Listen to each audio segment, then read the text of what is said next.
मध्ये अंजली दमानी यांचा पलटवार आहे. परळी विधानसभा निवडणुकीमध्ये फार मोठा गौडबंगाल झालाय. तुमची प्रतिक्रिया?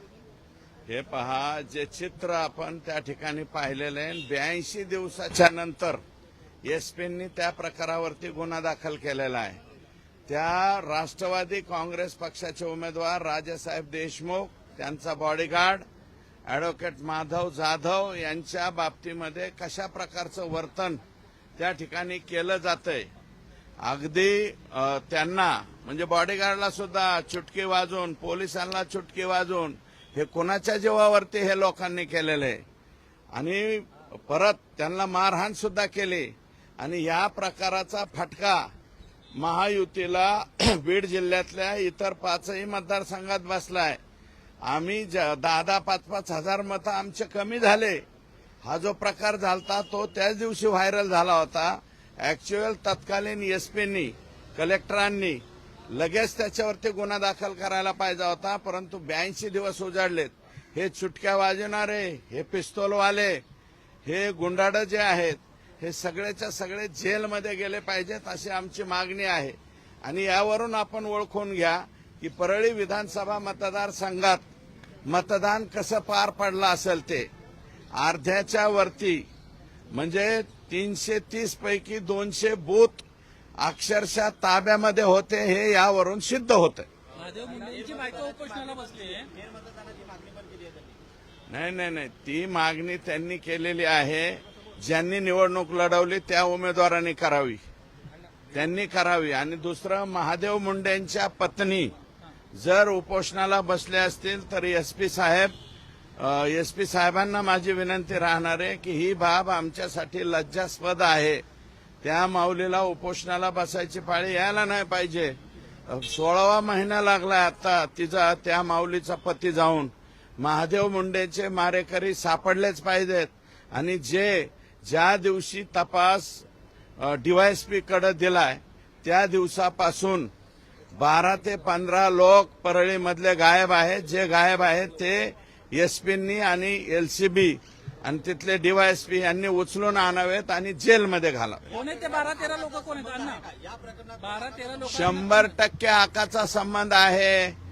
ज्यांनी महादेव मुंडेंना मारलंय त्यांचे, ज्यांनी मारलेले ज्या गुंडांनी, ते गुंड आकाच्या मुलाच्या बॉडीगार्ड म्हणून फिरवत होते आतापर्यंत. मग आता ते बॉडीगार्ड कुठे गेले अचानक? आकाच्या मुलाच्या अवतीभोवती ते नाहीयेत आणि तेच आरोपी आहेत. ते आरोपी पकडले पाहिजेत.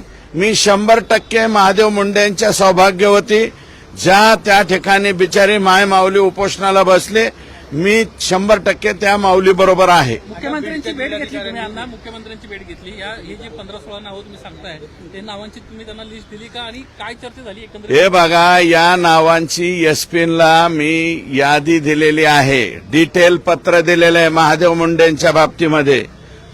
काय काय झालेले आहेत, कोणाकोणाचे मोबाईल डिटेक्ट केले पाहिजेत, कोणाकोणाचे जे आहे सीडीआर चेक केले पाहिजेत, याचं डिटेल पत्र मी एसपी आमचे जे जिल्ह्याचे नवनीतजी आहेत त्यांना दिलेलं आहे. त्यांनी लवकरात लवकर आरोपी पकडावे अशा प्रकारची जिल्हाधिकाऱ्यांची भेट घेतली दादा.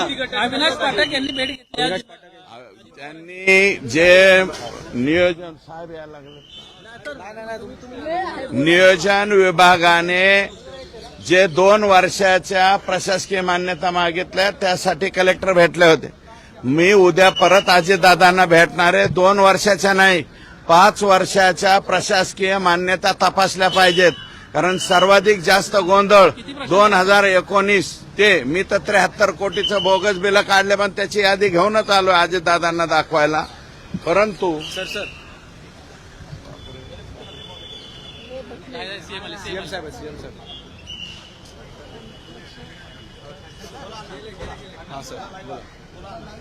2019 पासून सर्वाधिक जास्त गोंधळ 2022-23 पर्यंत घालण्यात आलेला आहे बोगस बिलांचा. नियोजन विभागाने जी चौकशी लावली ती फक्त 2023-24 आणि 24-25 आत्ताची लावली. मी उद्या अजितदादांना विनंती करणार आहे की ही चौकशी 2019 पासून लावावी, कारण सर्वाधिक जास्त गोंधळ हा 2019 ते 2022 या कालावधीमध्ये केलाय. आणि जुलैमध्ये परत आमचं महायुतीचं सरकार आलं, एकनाथ शिंदे साहेब आणि देवेंद्रजींचं. मग ते गोंधळ बंद झाला, पण तो गोंधळ तिथपर्यंत होता. 25/6/2023 पर्यंत अखेरची बोगस बिलं काढण्यात आलेली आहेत. सुदर्शन गुलेचा व्हाईस सॅम्पल जो आहे तो आज तपासणीला घेतला जाणार आहे. न्यायालयीन कोठडी झाली सुदर्शन गुलेला आणि त्याचा व्हाईस सॅम्पल देखील आता घेतला जाणार आहे. आता न्यायालयीन कोठडीची मला वाटतं आज परत पोलिसांनी त्याला PCR मागितलेला आहे वेगळ्या प्रकरणात, न्यायालयीन नाही. आता ते परत पोलीस कस्टडीमध्ये आला असेल असं मला वाटतं. आणि त्याचे व्हाईस सॅम्पल घ्या, काय घ्यायचं ते घ्या आणि त्याच्यावरती लवकरात लवकर हे तुम्हाला सांगतो यांच्यावरती ऍक्शन झाली पाहिजे, चार्जशीट दाखल झालं पाहिजे आणि हे लोक फाशीला गेले पाहिजे.